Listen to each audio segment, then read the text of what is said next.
देखिए शुरू करते हैं। विभाजन सूत्र क्या होता है और कहां काम आएगा। जैसे मान लो एक रेखाखंड है आपके पास में जिसके 2 पॉइंट दे रखे हैं एंड वाले ए और बी पॉइंट्स। ए के निर्देशांक है x1 y1 और बी के हैं x2 y2। अब मान लो यहां कहीं कहीं भी हो सकता है, यहां कहीं P पॉइंट है और P पॉइंट इस AB रेखा को M1 अनुपात M2 में विभाजित कर रहा है। M1 अनुपात M2 में विभाजित कर रहा है। तो इस P पॉइंट के निर्देशांक हमें बताना है। जैसे मान लो इसके निर्देशांक में x, y लिख लूं तो उसके निर्देशांक हमें विभाजन सूत्र से मिलेंगे। इसका ओवरऑल मतलब यह है, जैसे मान लो एक आपने लाइन खींची, इसका ये पॉइंट पता है आपको 1,2, इसका ये पॉइंट पता है आपको 10,13, मान लो ये पॉइंट है। अब यहां पर कोई एक पॉइंट है P पॉइंट जो इस पूरी लाइन को 3:4 में विभाजित कर रहा है। मान लो टोटल 7 लंबाई है इसकी, तो 3 और 4 के हिस्से में बांट रहा है, इसको किसी पर्टिकुलर हिस्सों में बांट रहा है, तो उसका हमें निर्देशांक निकालना है। इस तरह की सिचुएशन है। मतलब जरूरी नहीं है कि टोटल 7 ही लंबाई हो सकती है 14 लंबाई हो, कितनी भी लंबाई हो सकती है। अनुपात 3:4 है, तो फिर इसके निर्देशांक कैसे निकालें, तो वही काम हम करने जा रहे हैं।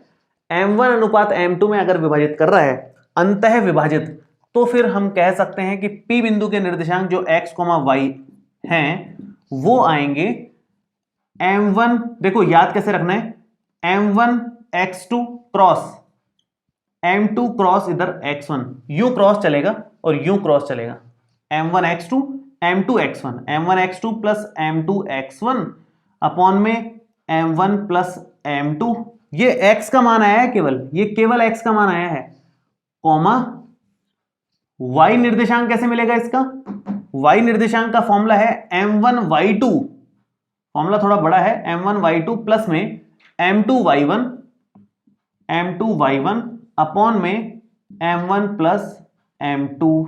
ये हमारा फॉर्मूला बन गया।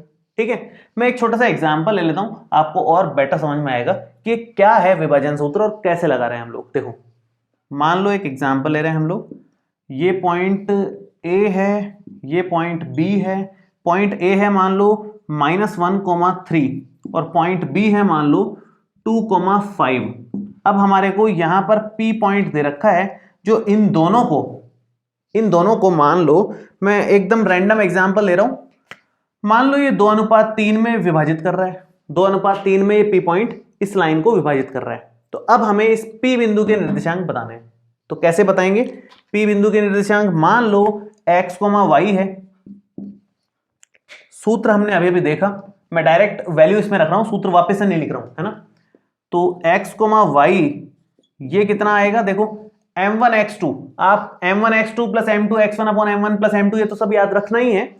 बाकी वैसे भी कर सकते हो आप क्रॉस से, सिर्फ x निर्देशांक क्या आएगा, इसको x के साथ से कर लो, 2 गुणा 2 प्लस में 3 गुणा इसका x क्या है -1, 3 गुणा -1 क्रॉस, ये इंटू ये क्रॉस में, और divided by 2 plus 3 M1 plus M2 comma y के साथ अब सेम 2 गुणा 5 y वाले के साथ में क्रॉस, इधर 3 गुणा 3 y वाले के साथ में क्रॉस, और डिवाइडेड बाई 2 प्लस 3 ये आ गया हमारा। ठीक है, कितना बन रहा है ये 2 दूना 4 माइनस का 3 बटे 3 और 2 5 कॉमा 5 दूना 10 प्लस में 3 तिया 9 बटे 3 और 2 5। तो ये अगर आप देखो ध्यान से तो 4 में से 3 गया तो 1/5 कॉमा 19/5 ये पॉइंट बन रहा है, ये P पॉइंट, ये P पॉइंट आ गया हमारा 1/5 कॉमा 19/5। x निर्देशांक 1/5 है, y निर्देशांक 19/5 है। जो भी कैलकुलेशन होकर के आए, इस बड़ी सी कैलकुलेशन से आंसर तो छोटा सा ही आएगा, कोई दिक्कत नहीं है। हो सकता है भिन्न में आए, ऋणात्मक आए, धनात्मक आए, 0 आए, उससे कोई फर्क नहीं पड़ता। जो भी आंसर आ रहा है वो हमारा फाइनल आंसर है। इस तरह से क्वेश्चंस को सॉल्व करना है, कहने का मतलब ये है सिंपल फॉर्मूले में वैल्यू रखनी है, अपने आप आपका आंसर आ जाएगा, है ना। बहुत अच्छे क्वेश्चंस हैं इस पे, अपने काफी सारे क्वेश्चंस हैं वो हम डिस्कस करेंगे। पहले हम मध्य बिंदु सूत्र सीख लेते हैं, इसका कभी कभी हमें इस्तेमाल करना होगा, हमारे एग्जाम्पल में भी है और क्वेश्चंस में भी है। मध्य बिंदु सूत्र का क्या मतलब है?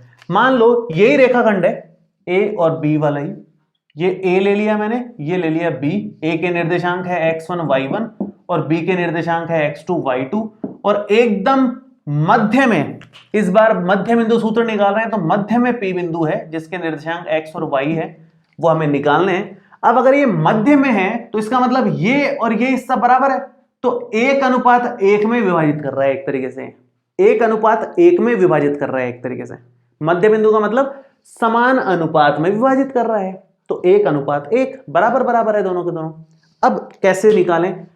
तो इसको हम इस फॉर्मूले से करेंगे, और m1 m2 का मान यहां एक एक रख करके आप निकाल सकते हो, या फिर डायरेक्ट ही कर लो। जैसे x, y आप डायरेक्ट लिख सकते हो। क्या?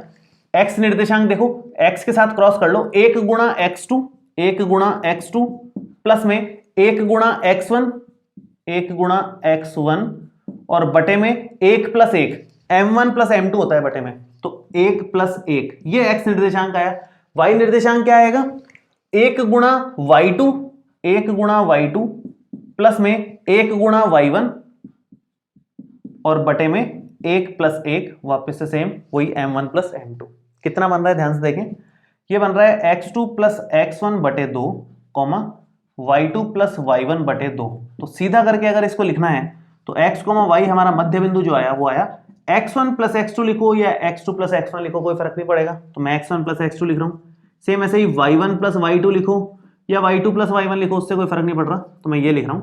तो ये हमारा जो सूत्र आया है ना, ये मध्य बिंदु का सूत्र आया है। क्या करना है मध्य बिंदु के निर्देशांक निकालने के लिए? बहुत आसान है, दोनों को जोड़ दो और 2 का भाग लगा दो, x वालों को और सेम y वालों को, दोनों को जोड़ दो और 2 का भाग लगा दो, इतना ही काम करना है, एकदम सिंपल है।